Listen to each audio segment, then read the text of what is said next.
All right. First rule of the channel: we not talk about the channel. Second rule of the channel: this is not legal advice. So this is going to be the week one roll, don't roll grift. I'm not planning on breaking down the matchups this week. Basically, from a strategy standpoint, if you paid for a guy, then you should probably be rolling him out there. There are going to be a few exceptions when it comes to some of the injury news that's coming out right now, and those would be the only guys I'd be overthinking a little bit, and I'll get into that a little bit more. I am planning on getting the chasing the dragon video out there. If you're guys that have been following the channel for a minute, that will be out Monday like usual. After waivers should be out Tuesday night like usual. And then the other thing is I am planning on doing the sausage video if those go over well, but those won't be coming out until like late on Sunday nights when we do those things. I am planning on doing a handcuff video sometime like hopefully like Wednesday, but I want to see week one usage so I know which guys to be holding on to and which guys to be letting go. So if you drafted your guys that you think have week one lottery ticket appeal because of like injuries and stuff like that, like they're good guys to be holding on to because nobody knows what's going to be going on week one, and we can kind of break that down a little bit. So I didn't watch very much of this game, the Ravens Chiefs game. I did see some of the highlights. Was looking at some of the numbers. I probably won't look at too much of the highlights between now and Sunday. That's what I would do it with the sausage video. I'll talk a little bit more about what I did see of this game. In general, like the stuff that we thought we knew, the stuff that we're going to find out. The Ravens, the news coming out of Ravens camp is that they were going to basically live in two tight ends this year, 12 personnel, and they didn't really disappoint on that one. So 66% snaps for Isaiah Likely, 74% snaps Mark Andrews. I wouldn't be really worried about this. I did see some Twitter posts saying that they did double team Mark Andrews. The other thing is like coming off of like a certain degree of, somewhat mild or serious, moderate traffic accident with Mark Andrews. So like what I did see of Isaiah Likely, the 49-yarder was on that was a touchdown. That was on a scramble, and then the one that happened late that wasn't a touchdown, also on a scramble. So I don't know how much of the targets are going to end up actually being somewhat consistent on this one. Like, from what I saw, and I have this pulled up with Nelson Aguilar. Aguilar was in the wide receiver 3. He was at 38% snaps. That's in line with the 66% snaps for Isaiah Likely. If Isaiah Likely is going to be operating basically as their wide receiver 3, that's not going to have any more or less value than, any other wide receiver 3 when it comes out there. So like maybe, if you're in like a 12-man or even a 10-man league, like he's going to have some appeal as like a boom bust, like tight end or touchdown dependent, like tight end. I don't know if he's necessarily going to be any type of league winner. I did talk about this with the team breakdown. I went and looked it up. It is going to be a handcuff to Mark Andrews, obviously. I don't know how much like outside of like deeper leagues I'd be stashing him or worried about like going after him. Like if you're in a league and he slips through, like yeah, but like we'll talk a little bit more about him when we get to chasing the dragon. Already talked about Mark Andrews. I don't think it's a problem. Last year with Travis Kelce, when he was coming off like that knee to start the season off, like it's not something I'd be concerned with at this point. If I went out and drafted Mark Andrews as week one, two really good defenses that played against each other against like what project to be like two of the better offenses. So again, trying to extrapolate out like stuff that we already thought we were going to know that like these are two defenses that can take away some of the other team's weapons to get what we got. Zay Flowers, 89% snaps, 10 targets, but again, if he's not getting the route tree, if he's going to be that like gadget guy, like limited value, that's why I was kind of getting off on him. Again, probably going to stay in that like wide receiver 3 range, maybe even flirt with wide receiver 2 range based off of usage so far. And then Rashad Bateman, 84% snaps, may have more value on a week-to-week basis from the boom bust standpoint. So again, if you just want your PPR scam, 10 targets, that's Zay Flowers, and Rashad Bateman is going to have a little bit of value. We talked about this already with the team breakdowns. And then Justice Hill, more of an issue when it comes to Derrick Henry. I don't think Derrick Henry is a bad pick wherever you went and drafted him. If you have your Derrick Henry shares, I'm going to limit Derrick Henry because, again, he was likely never going to get receiving work. Justice Hill's that guy, like those 8 targets that he got, 52, 8 targets, 6 receptions, 52 yards. He's going to probably be that guy. If their offense is going to have some type of receiving back, he may have standalone value. The rookie 5th rounder from Marshall, Rasheen Ali, he went on IR, I think, to start the season off. I should look that up since I'm talking about that.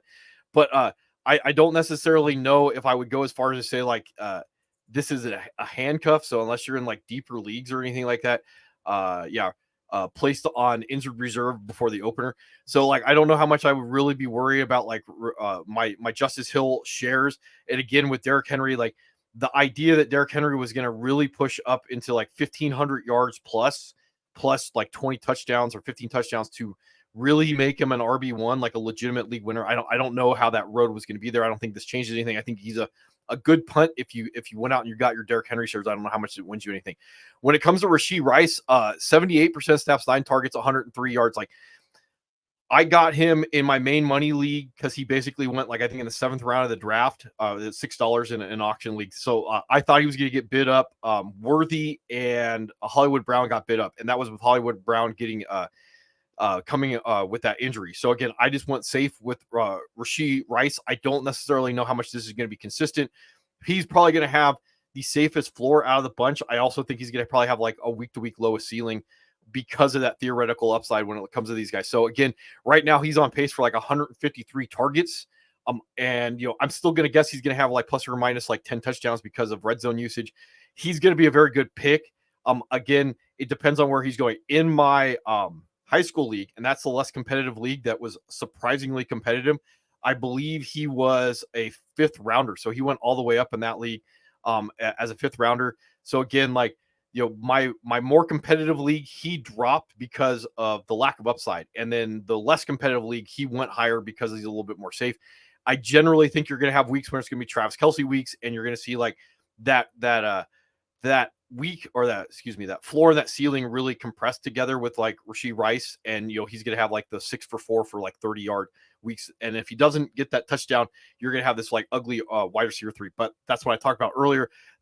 Xavier Worthy, one of the touchdowns was a scramble drill that I saw, or I shouldn't say scramble. It was a busted coverage. And then obviously a manufactured touch on a reverse that he scored a touchdown. Again, with a combined total of 3 or 4 opportunities, I don't know how much you're going to get like anything more than an efficiency play, but it's going to be a really good efficiency play in that like wide receiver 3 or flex range. So I think it's fine. Again, with Hollywood Brown coming back, you're probably going to see that variance between who's going to have that boom week between him and Hollywood Brown, and who's going to have that safe week between Kelce and Rice.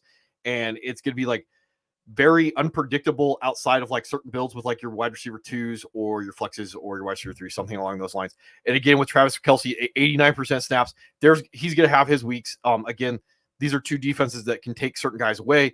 You are already, if you did go out and get your Travis Kelce shares, you were already betting against Father Time. I think that's a little bit difficult. Noah Gray, he signed a new contract. I think it was about $6 million a year before the game started. So again, like Wiley being the breakout guy is probably unlikely.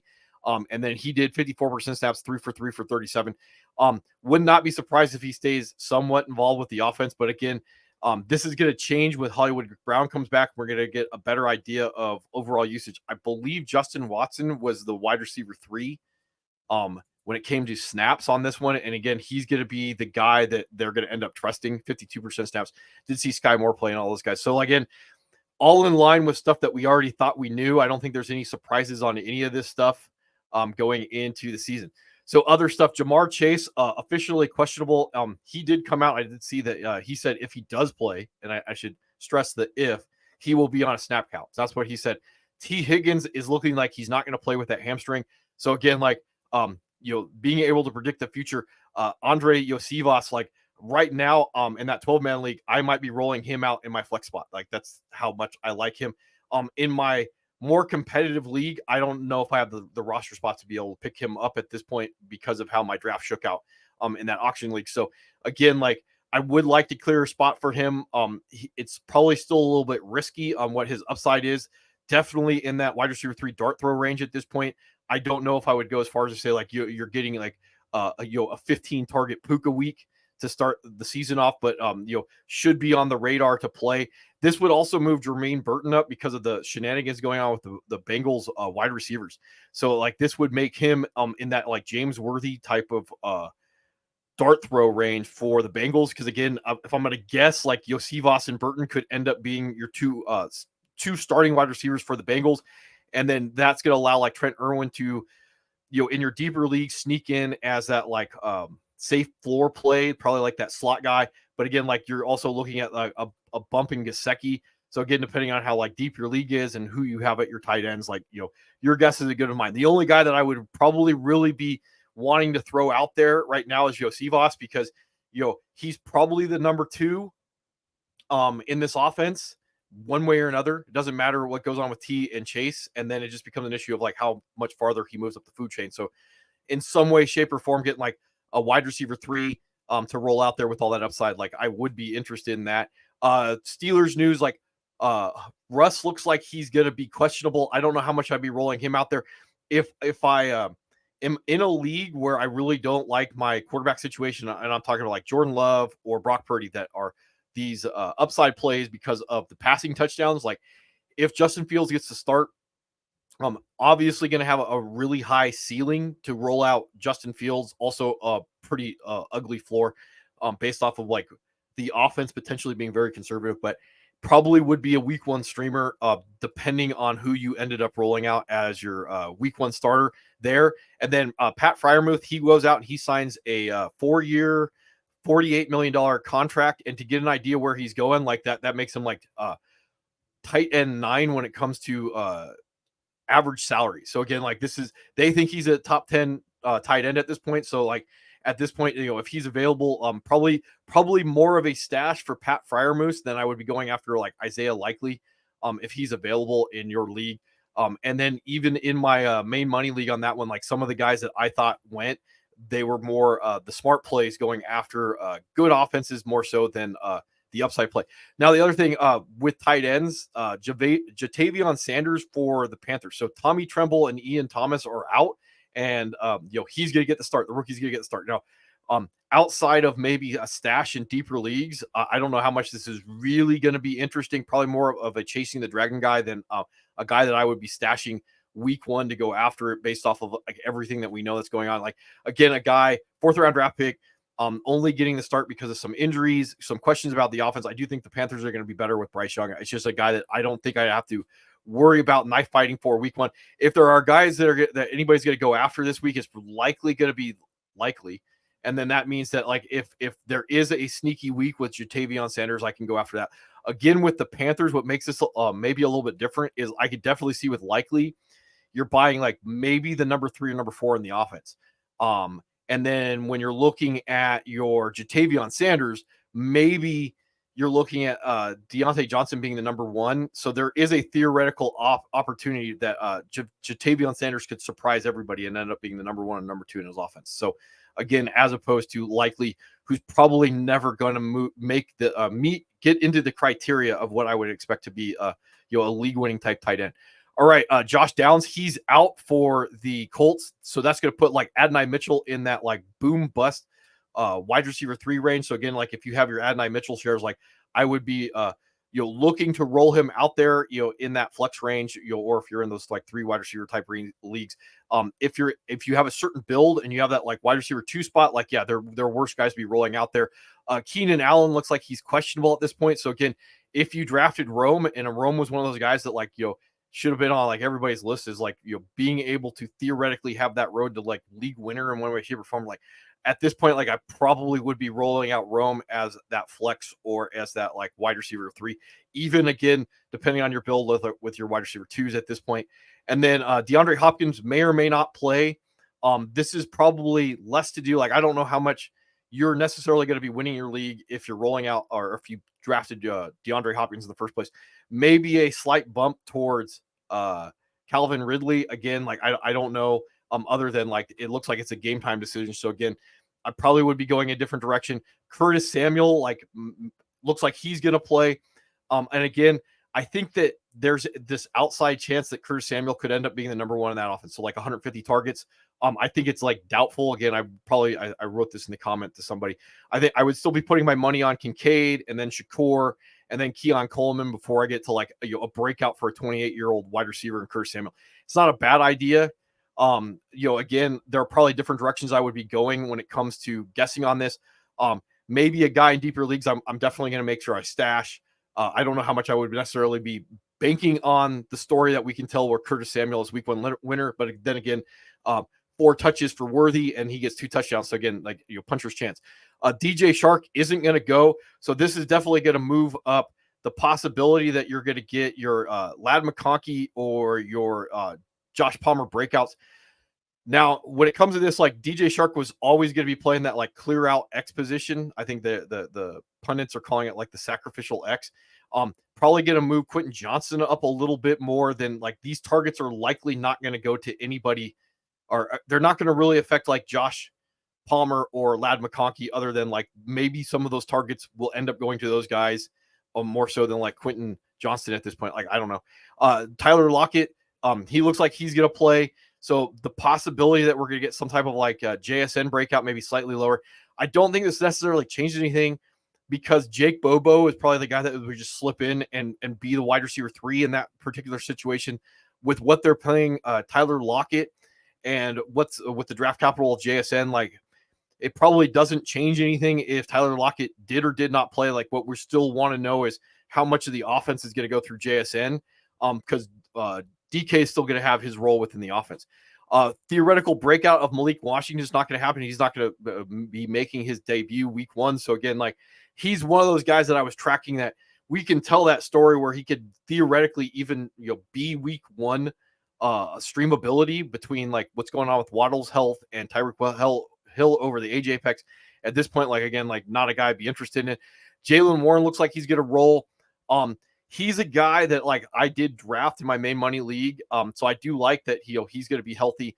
Because of that offense, he's probably limited the ability to win a league without a Najee injury. In general, like, probably in that like safe floor RB2 range, because he's probably going to get a certain amount of design passing work when it comes to him. Kyle Pitts looks like he's going to roll. So like, if there was any doubt about that, like, you're still looking at a tight end 1 theoretically. Puka's going to roll. I had him downgraded slightly because of like what the Rams offense looks like. They're going to be like run heavy in the first place. But again, like, you probably drafted him to be a top 10 wide receiver, and you still got that. Jordan Addison's going to roll. He should be in that like low end wide receiver 2 maybe range. You'll probably like just in that like dart throw wide receiver 3 range.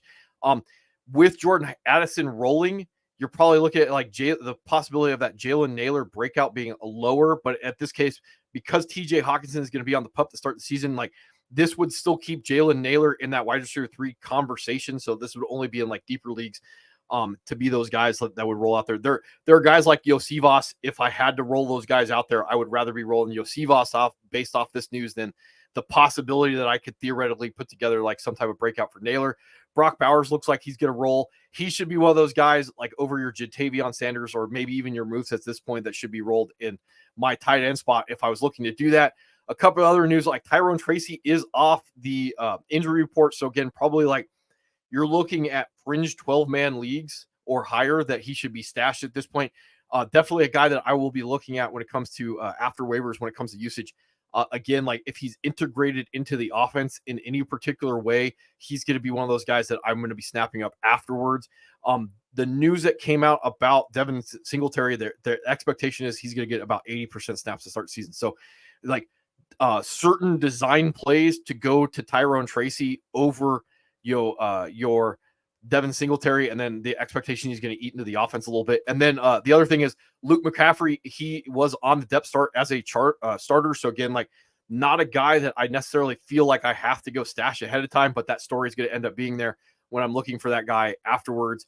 And I think that's all I got for the week 1, roll, don't roll. So again, if you paid for the guy, go out and spend, roll that guy with the expectation of like Iosivas being a guy that I would roll out there. And I think, Adonai Mitchell is the other guy I would probably be rolling out there with the news. Rome, if I have my Rome shares, those would be the guys that I'd be rolling out there in those like flex wide receiver 3 type spots. So anyway, I will see you guys more than likely on Sunday night for the sausage. And then if something comes up tomorrow, then I'll make sure I get that out.